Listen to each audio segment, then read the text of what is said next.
Hello again, everybody, along with sports editor B.J. Hargis. I'm Rick Earl, sports writer with the Greene County Daily World, coming to you from Studio 79 in the bowels of the Greene County Daily World in Linton, Indiana.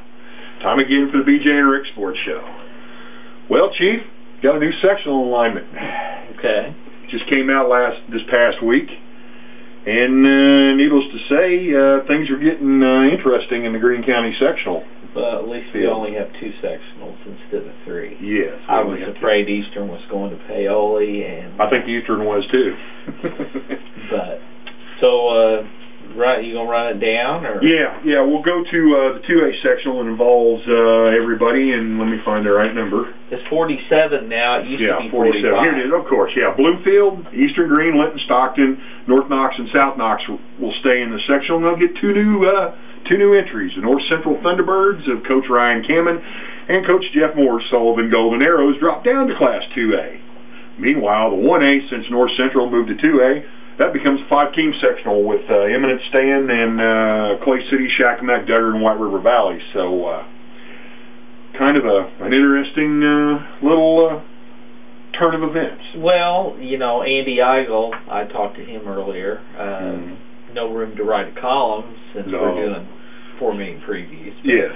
Spring Sports, they're on the web, by the way. Yeah, by the way, if you want to read them, that's fine.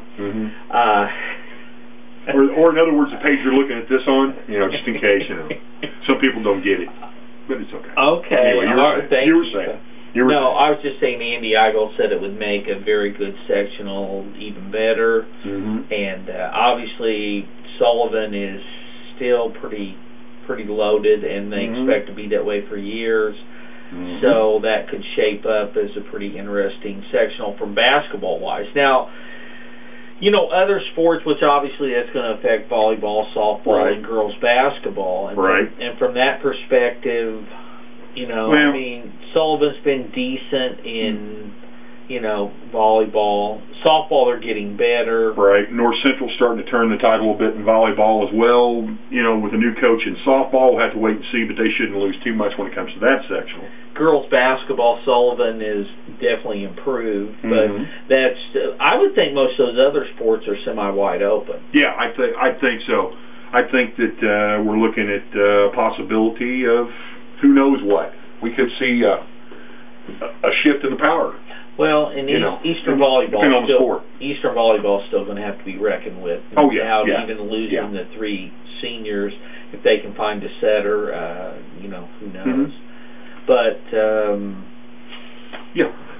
we'll touch on the change, the lone change basically affecting teams in the football sectional. Eastern Greene makes the move to join the rest of its county cousins, and maybe Luke Dean and his Thunderbirds can quit having to go to play in Indianapolis every year. I know they're tired of playing the Crusaders of Cecina. Yes. So now they are a part of section. What he's trying to say is they are now part of sectional 40 in Class A football. So that I think the more local teams you have in there, the better. Perry Central still stays, and Tecumseh and so North Knox is still there. So it's North Davies, North Davies. So it's going to be very competitive as always. Yeah. Couple of shout outs before we go any further. Okay. First off, shout out to JT Yoho making the Indiana Junior All-Stars. Coach Andy Eigel, he'll get a play against the Indiana All-Stars. At least in the Southern game. Yeah, at least in the Southern game. It's kind of weird how they do that. They have 6 core Junior All-Stars, and then 6 from the North, 6 from the South, with the 6 from the North joining the 6 core players, and they play in the northern location, and then the 6 Do we know where that game is yet? No, they're June 6th and June 8th. There's rumors it'll be at Washington, but nothing official. Nothing official. Okay. Yes. And for fans who aren't aware of it, we haven't run it yet. There'll be a set of All-Star games played at the PE complex in Vincennes University. Is that next weekend? I think it's next weekend, if I'm not mistaken. I think it's April 10th. Okay, nobody would be silly enough to schedule games on the Final Four weekend. No, they wouldn't be silly enough to do that. But a couple personal shout-outs, and I've been remiss in doing this. Bubby Lucas, Blaine Boyd, and the rest of the Duggar Bulldogs that you and I have covered in past years, Blaine and Bubby especially, they really need help, and if you see them, please refer them to the proper mental health authorities. You know. Now, that's pretty sad. Yeah, but it's true, you know. And it's nice to see that the work release program is working for Eric Medley. Oh, and he knows what I mean by that. Well, I don't. So. Well, that's fine. You should anyway. And one more shout out. Okay. Bloomfield volleyball and softball player Kendra Speltz. So I told her I'd give her a shout out this week. So there you go. Okay. And Dan, someday we'll get you on here, Kendra. She told me she wanted to be on the sports show. Well, why, I don't know. She has a death wish. Maybe she can just replace me, and I'll just step aside and let you carry on from the bowels like you normally do. We got to have the ugly guy with the beard and the ugly guy without the beard. Anyway, I saw something interesting on the wire. A school librarian from Salem, Oregon won a $5,000 online contest to pick the final four.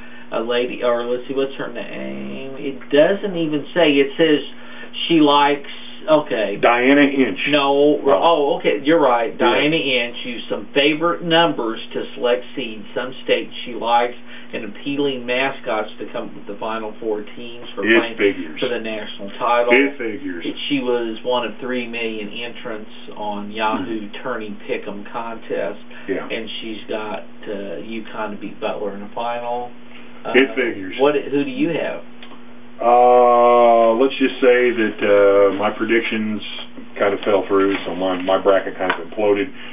But I kind of think the VCU and Butler game will be most interesting, and I still think Kentucky's going to beat UConn. So I think it'll be Kentucky and Butler, I think. Okay. I'm not going to go out on a limb and say who I think will win because I got no clue.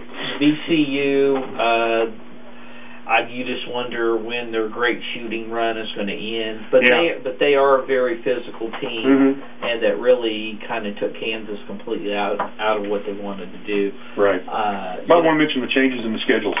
Why do you think I printed it? Well, I didn't know. I thought maybe. Anyway, I have no picks for the Final Four, so that just. Of course, he makes me do it. The Linton Miners, if the lockdown permits tomorrow. They have Saturday school tomorrow, so does Eastern. Right. But Linton's supposed to play.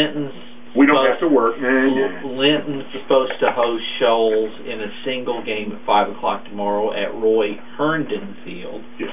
Not Roy Williams, as I think. Okay. Yeah, whatever. Jackamack host. Well, they play at Riverton Park tomorrow to start the baseball season, but their game, varsity only, at home against North on Monday, will now start at 6 instead of 7. Right. WRV was supposed to play Washington Catholic Saturday. Washington Catholic apparently doesn't have a team. And they were also supposed to play Holy Cross, which doesn't have an athletic program anymore. Yeah, which are officially out of the IHSAA as of this coming school year. So. The Union was supposed to open with Eminence on Monday. That game now has been moved to Thursday at 5:30 p.m. in God's country, as Chris Pruitt likes to call it. Yes. And otherwise known as God-forsaken country. Greene County Soccer is going to be having a field day tomorrow from 9 a.m. till 1 p.m. at the soccer complex. Yes. And that's pretty much it, I think. Yeah. Other than good luck to all the area spring sports teams. All 31 of them. All 31 of them whom we've between the two of us we've either talked to or seen or taken pictures or whatever. All but 3 anyway. All but 3 anyway, yes. Next week. Yes, next week the final 3. Take us home. Why should I do that? Why not? You're good at it. Oh, by the way, this cheese dog here goes to the Pacers game while yours truly stays here and works. Okay, let's wrap it up. Let's wrap it up before he gets nervous. So, from Studio 79 in the Greene County Daily World, down in the bowels of the Greene County Daily World, I'm Rick Curl, sports writer with the Greene County Daily World. This is my boss, sports editor for the You Got It Greene County Daily World, B.J. Hardis, saying bye-bye for this time. Till next time, so long. For now. Bye.